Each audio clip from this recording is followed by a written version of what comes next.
Hi, my name is Skylar Blair, and I'm an EMT. I've worked on an ambulance for the past 3 years. I will graduate from paramedic school in May.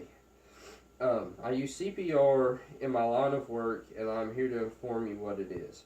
In the summer of 2012, at 18 years old, while I was doing my clinicals for EMT school, I performed CPR for the very first time. It was an experience I will never forget, and today I'm here to talk to you about CPR in case you ever have to use it. First, I'm going to tell you what cardiac arrest is and the significance of compressions. Next, I'm going to talk about how to do CPR by referring to the American Heart Association 2016 guidelines. Lastly, I will tell you about being confident in the skill.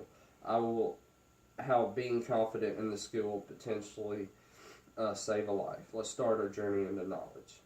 CPR, according to emergency care, is actions taken to revive a person by keeping the person's heart and lungs working. CPR can be physically and mentally demanding. Cardiac arrest is very frightening and can happen in a split second. Knowing how to do CPR can save a life. Cardiac arrest can happen for multiple reasons, including heart disease, trauma, and an undiagnosed heart dysrhythmia. Beginning compressions on the person in need is important because it restores blood circulation. Let's get pumping to our next point. It is important to check for scene safety. Next, you need to check for a pulse. The way you check for a pulse is you take your index and middle fingers and you find their trachea, also known as their windpipe, and go just to the side of it. And you check for no longer than 10 seconds. If you do not find a pulse, you need to immediately start CPR. And you also, at the same time, if there's people around, you need to have someone call 911, and you also need to have someone try to find an AED, which is something I'll talk about here in a minute. So once you check for a pulse, which is going to be right in here, and you don't feel a pulse, the next thing to do would be to start your compressions. I'm going to use this as my dummy. So you come in and you find their nipple line. You go in between their nipple lines, right on that breastbone. You're going to interlock your fingers just like this, and you're going to put the heel of your palm right on the middle of their sternum. And you're going to push hard and fast. How hard and how fast, you ask? You're going to push to a depth of 2 to 3 inches or a third of the height of their chest. And you're going to push at 110 to 120 beats per minute, which, if you know the song Staying Alive by the Bee Gees, very ironic, I know. But if you know that song, in the part where they go, ah, ah, ah, ah, that is 100 beats per minute. So if you do that or a little faster, you're more than good. You're giving that person a fighting chance. So about the AED. The AED is an automatic external defibrillator.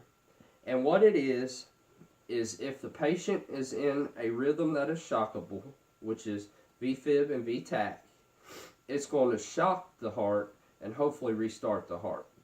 So when you get your AED, it's going to have 2 stickers and it's going to have instructions on it.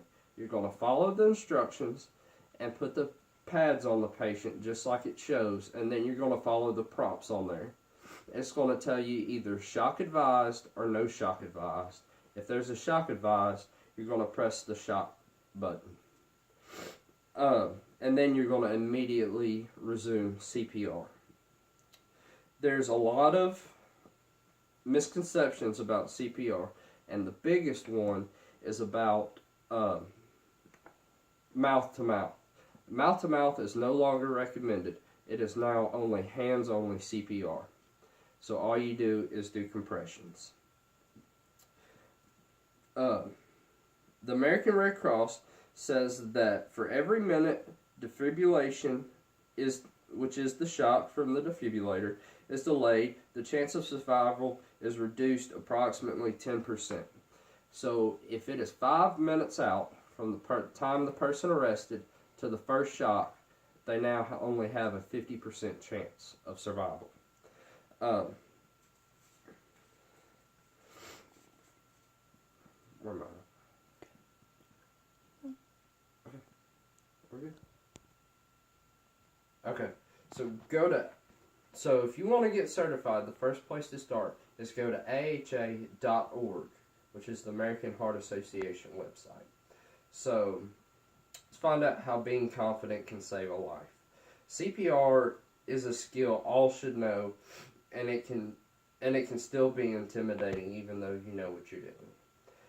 In an article entitled "I Saved My Friend's Life," Taylor Bisbee saves her teammate by doing CPR. Taylor urges people by saying, "Don't be afraid to step up." She also goes on to say, "I feel more confident in my actions now." Let's wrap up what we have covered. First, we talked about what cardiac arrest is and why CPR is important. Then we talked about how to perform CPR. Lastly, we talked about confidence. I hope you are now more informed and comfortable with CPR, and I hope that if you're ever in the situation, you can step up and act and save your friend's life.